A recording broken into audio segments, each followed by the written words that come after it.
Welcome to Childcare Licensing's Independent Training Series. This training is an additional required topic. My name is Kat Martinez, and I'm a trainer in Childcare Licensing. This training is about 5 minutes long. This training is signs and symptoms of child abuse and neglect and legal reporting. Any person who witnesses or suspects that a child has been subjected to abuse, neglect, or exploitation shall immediately notify Child Protective Services or law enforcement as required in Utah Code. You can call this phone number here anywhere in the state of Utah, or you can call your local police station. Types of abuse we'll cover in this training include physical abuse, emotional abuse, sexual abuse, and neglect. Physical abuse is non-accidental physical injury. Physical indicators that physical abuse has taken place include unexplained bruises, burns, welts, or a child speaking of being confined. Behavioral indicators include a child who's easily frightened, wary of physical contact, afraid to go home, or is destructive to others or self. Emotional abuse, behavior that could harm a child's emotional development, such as threatening, intimidating, humiliating, demeaning, criticizing, or rejecting a child. Physical indicators include physically delayed, maybe they're not meeting their milestones, ulcers, or developmental lags. Behavioral indicators include poor self-esteem, difficulty expressing feelings, problems with relationships, and habit disorders. Now, any one indicator is not necessarily a red flag that a child is being abused, but multiple indicators and just knowing the child. Do they seem off? Do they seem different? Has their behavior changed drastically? Then it becomes a red flag. For example, if a child has always been a thumbsucker, that's not necessarily an indicator something's wrong. That's very normal.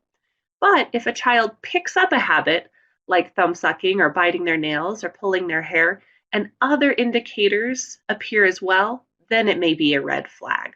You know the children in your care best.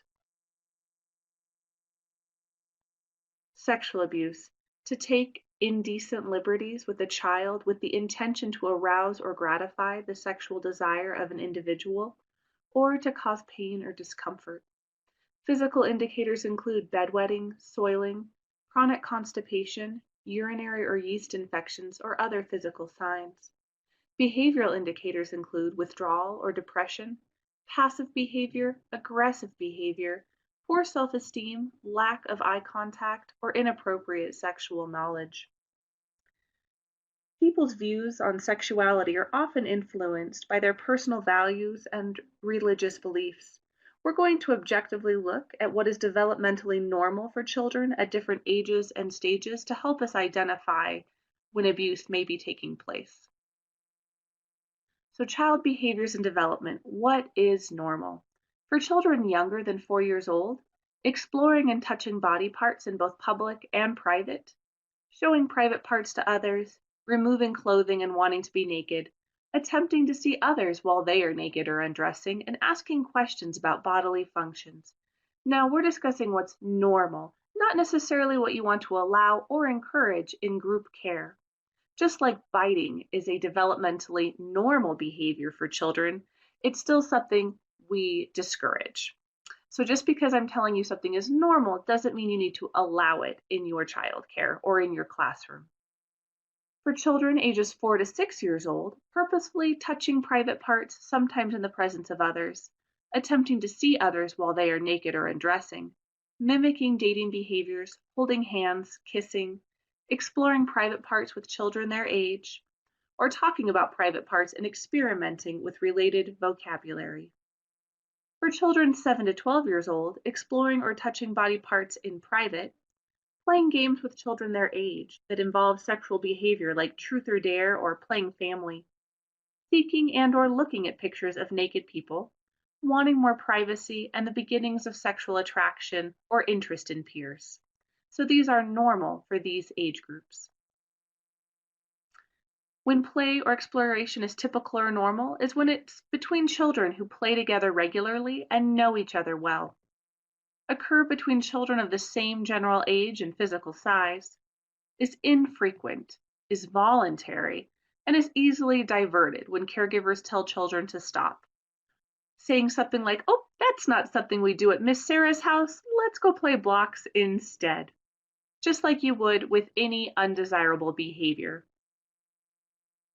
When it's a red flag, behaviors that indicate more than harmless curiosity include any act that is clearly beyond the child's developmental age, involves threats, force, or aggression, involves children of widely different ages or abilities, such as a 12-year-old playing doctor with a 4-year-old, or provokes strong emotional reaction in the child, such as anger or anxiety.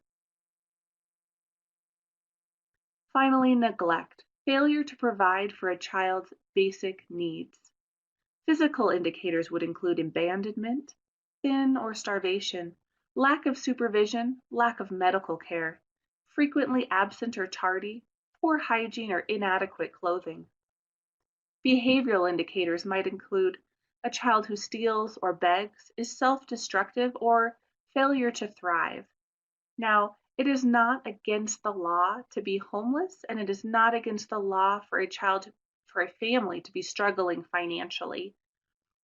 What neglect is when the family has the resources to take care of the child, but does not give those resources to the child or provide them to the child.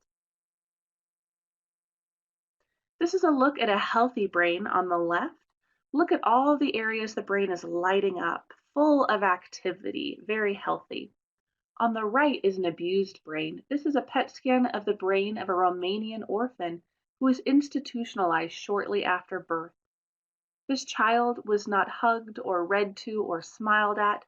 This child was fed just enough to keep them alive. You can see parts of the brain don't light up and are not active. This is permanent damage from neglect. Again, if you suspect abuse, report it. You don't need proof and you don't need evidence. But please report when you suspect. Thank you for completing this online training.